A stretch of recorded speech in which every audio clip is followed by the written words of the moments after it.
I can't answer for Minister Kenny. I didn't speak to Minister Kenny about it. I can't answer.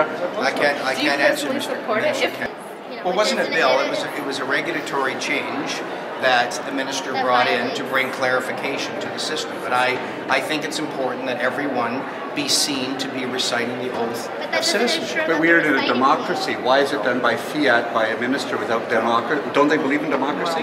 Look, I'm not here to get into a political debate. It's democracy. With you folks tonight.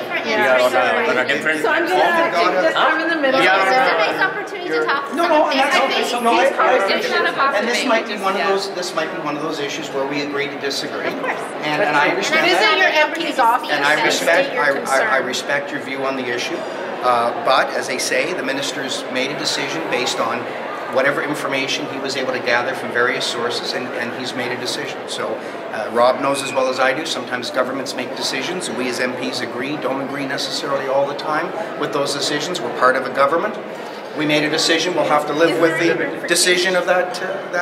Well, it's possible. I mean, what I would suggest to leaders in the Muslim community is that perhaps you sit down and have a conversation about this and make a proposal back to the minister as to what you would propose we do to look at this situation. But I certainly support what our government has done at this stage, and it was to deal with an issue that the minister believed was a problem in the reciting of the oath and ensuring that every person present was saying it.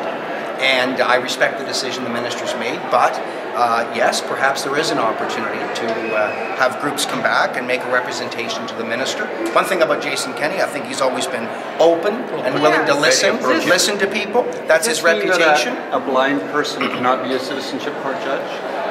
That I don't know. You know, there have been blind citizenship court judges. So how does a blind citizenship court judge? There would be clerks there verifying. Because Rob, there'd be clerks there verifying. There'd be clerks there verifying. I think the arguments are really weak. Yeah. So I'm going to that's your opinion. Appreciate the time you've taken to speak to us. Thank you very much. Thanks for the invite to be here. Thank you very much. Take care. Take care. Good night. Thank you. What was your... can't even discuss it rationally. I know. I don't think a lot of us can. The right to hijab, the right to niqab, the right to not hijab, the right to not niqab. And this is the tip of the iceberg. It's like slowly, what will it go to? The tip of the iceberg. Which is scary. I can't.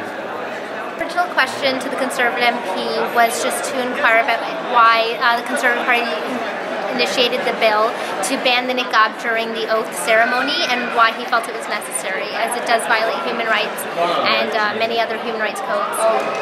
You don't support this?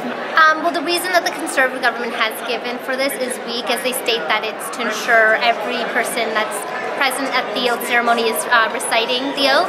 However, just because a woman's not wearing a niqab doesn't ensure that all 120 members or citizens taking the oath are pronouncing it. As you can't tell, there's not a microphone in front of each person. So the argument's very weak. It doesn't ensure anything, and we think it's an attack on Muslims, and it's just another violation of human rights, which should take place in Canada, as we live in a democracy and Canada stands for a lot more. Do you ever have been in an oath? I guess I did when I was younger, actually, and I remember not knowing the words, and I remember looking up at the adults around me who could barely pronounce half the words there and didn't really recite the oath at all. So this is actually how it happened, because when you entered in the room, you already show your ID and everything. So exactly, identification is stated when you first enter the room, so why should it be reinstated, or why is that not enough for a Muslim woman? And why should she not be trusted compared to any other Canadian citizen?